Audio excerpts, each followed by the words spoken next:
Dear children, in the last class we studied about the phenomenon of light called reflection. Reflection is nothing but the bouncing back of light from a surface. So best reflector we studied, mirror is a best reflector of light. And in the help of the luminous objects we can see them directly, but we can see non-luminous objects with the help of a luminous source of light. And today we are going to study how we present, pictorially how can we represent a ray of light. From a luminous object, light can scatter in all the directions, not in a particular direction. So light ray can scatter in all the directions, or reflected rays can scatter in all the directions. And what are the different laws that light ray has to satisfy for the process of reflection? So when the reflection occurs really. So these are the things we are going to discuss on this class. Okay.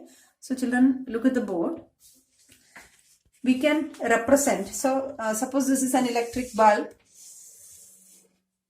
and in this way we can draw it pictorially. This represents an electric bulb, and electric bulb can send light, or here the electric bulb is a luminous object. It can send light in all the directions, and we get reflected rays in all the directions. So this is the pictorial representation of a light ray. This is a ray, this is another ray, this is another ray, and this is another ray from the source of light. Okay, and we can represent a ray is moving from left to right with an arrowhead and straight line. We can show this as a ray. A ray is coming from right to left. This is the way of representing that ray. And if a ray is moving up, we can draw like this. If a ray is moving down from the source of light, we draw this as the ray. So these all are different rays of light that is traveling in different directions. This is the arrowhead shows the direction.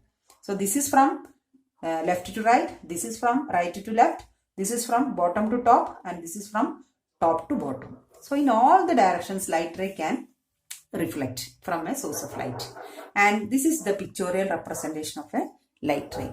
And here the light moves in all the directions so that we can draw different lines. Each line shows the light ray.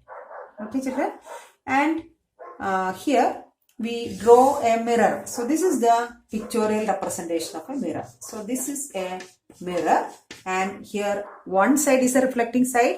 Back of the mirror is not a reflecting side. It is called a non-reflecting side. And here I am drawing a ray of light coming from any source of light. So this is the direction. This is coming from up to down, and this particular ray is called incident ray. This is the ray which strikes a mirror. Suppose this is from a source called sun, or it can be from a source called torch, or it can be a source called electric bulb. So this is a particular light ray that falls the mirror at this point, at a particular point. This particular point is called O, and the ray, I am naming this ray as AO. So we call this ray as AO. This is from a source of light. The ray strikes the mirror at a particular point O, and we call this as the incident ray.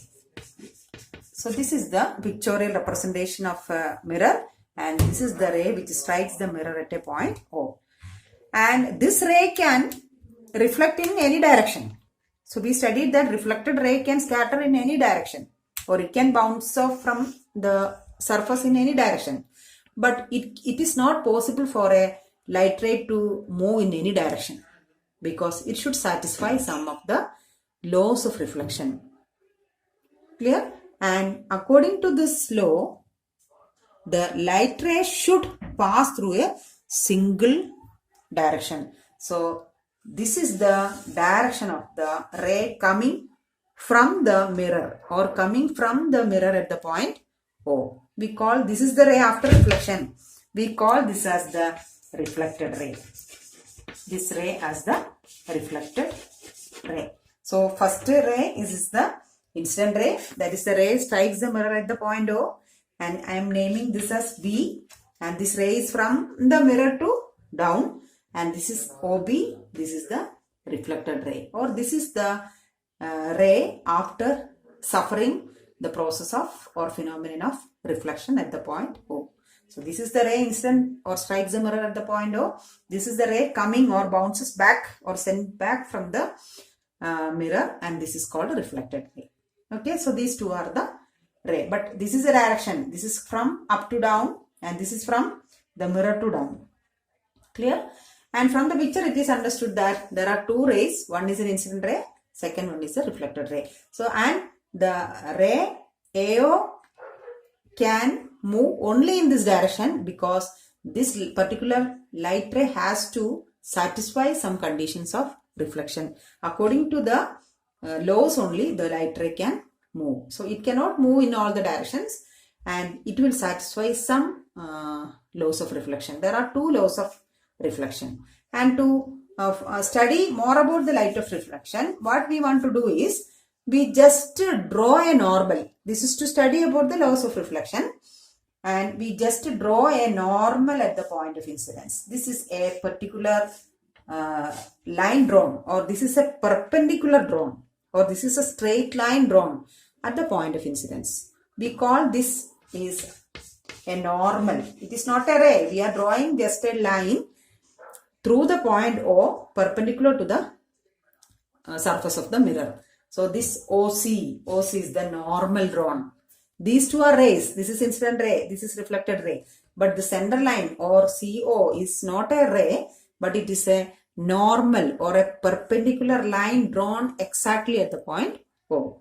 And what the laws of reflection is, first one, the three lines, or the incident ray is the first line, second line is the reflected ray, and third is a line drawn, that is called the normal. And these three should place, or these three should lie on the same plane. So here is a single plane on the board, or these three things are lying on the same plane. This is what is called the first law. If it is lies on the same plane, the reflection takes place. If these three lines are lying on the same plane, first is the incident ray, and we use AO to represent it.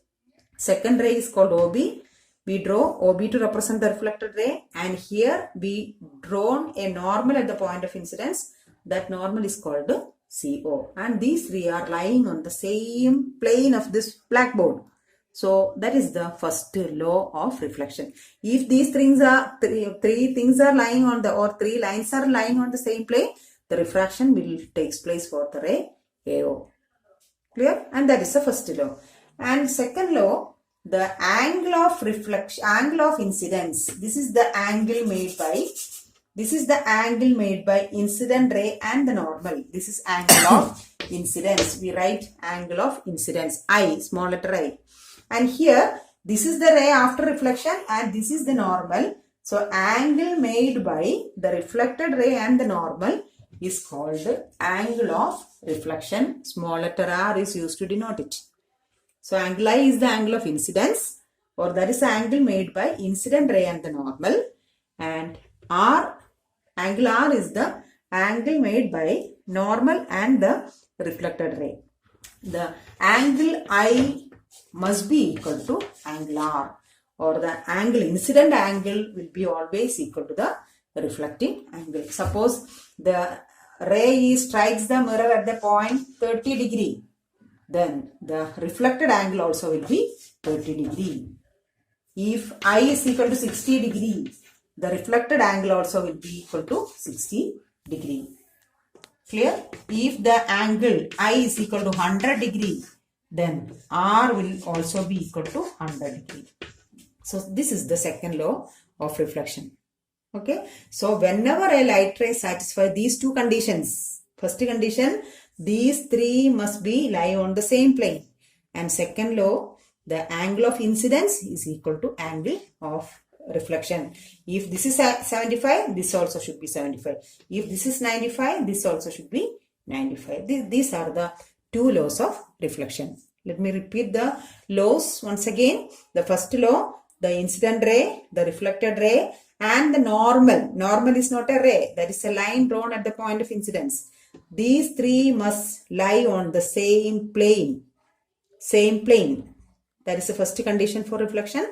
And the second law, the angle of incidence must be equal to angle of reflection. These two are the two laws that a ray should satisfy to undergo the process of, or to undergo the phenomenon of reflection. So whenever a light ray is satisfying these two conditions, that light ray will suffer the process of reflection, or that will definitely undergo the light phenomenon called reflection. Okay, children, I hope you all understood what are the different laws of reflection, and when a light ray has to suffer this reflection, so what will be the direction of the reflected ray. So what is a normal drawn at the point. So like that you understood what is the content of today's class. So with this I conclude today's class with this. Okay children, thank you very much.